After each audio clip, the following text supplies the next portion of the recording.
Hello everyone, welcome back to Simplicity Reimagined. So today it was day one of our China trip. Now this trip will last a long time, 15 days to be exact. So on today's agenda, it wasn't that busy. Basically, we went to the Temple of Heaven, shown here.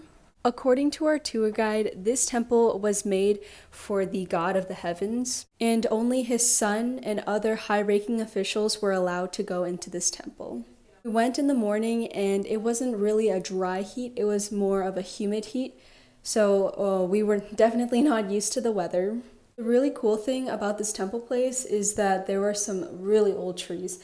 Now, if I remember correctly, there are these tags on the trees, and the green tag represented, I think, 100 years old or so, give or take, and then the red tag would be over 500 years old. Next, we went to this gift shop that sold a lot of touristy things, mainly art pieces, so like phone cases or postcards. Most of the people in my travel group only bought these small fans that were about $4. However, I'm definitely saving my money for the jade store, and we're going to go to that, I think, tomorrow. Moving on to another part of the temple, this was a three-tiered stairway up to this three-tiered building. It was pretty difficult to get a look inside because many people were pushing and shoving to get in there. This next exhibit basically showed the history of how this temple was built, what the temple was used for, and so forth. After that, we had to go back on our tour bus to go to the next part of this visit. This is what the typical scenery would look like. There's many cars and many bikes on the road. So the travel agency actually scheduled us to go to this specific silk shop. The first part of the tour was basically explaining the history of silk making, how it's made, and what it's used for. This is what a loom would look like. And then this local lady explained to us the different stages of a silkworm and how all the silk threads would be spun into one strand.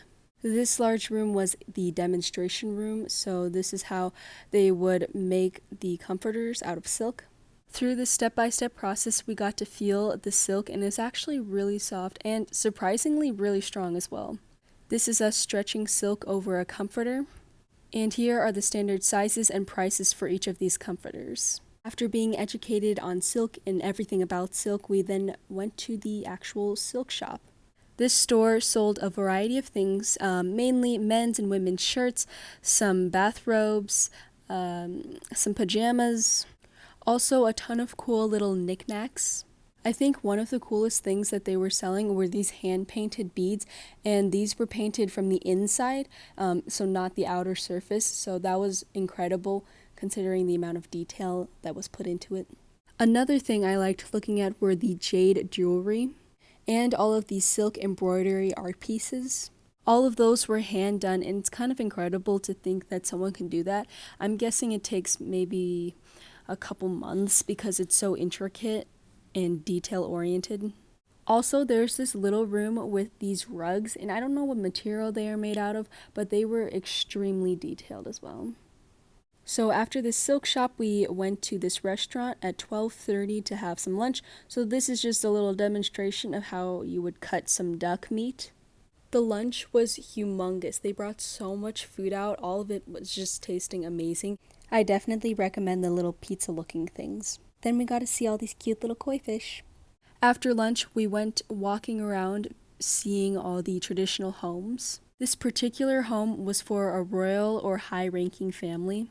There were 4 small buildings that served as bedrooms, one for the servants, one for the daughter or son or some relatives, and then one for the head of the house. After that, we went on a leisurely ride on a rickshaw. Apparently, Beijing is the only place in China that has rickshaws. After that, we headed on to the bus, back to the hotel. So I usually don't take a lot of photos since I'm video recording, so here are the select few that I did take. Anyways, after we arrived at the hotel, we then had to travel all over the place to find the Bank of China to get our money exchanged from USD to yuan or RMB, and that took a little bit because some places you can't exchange money unless you have an account at that bank. Other than that, thank you for watching this video and I hope you all have a wonderful day.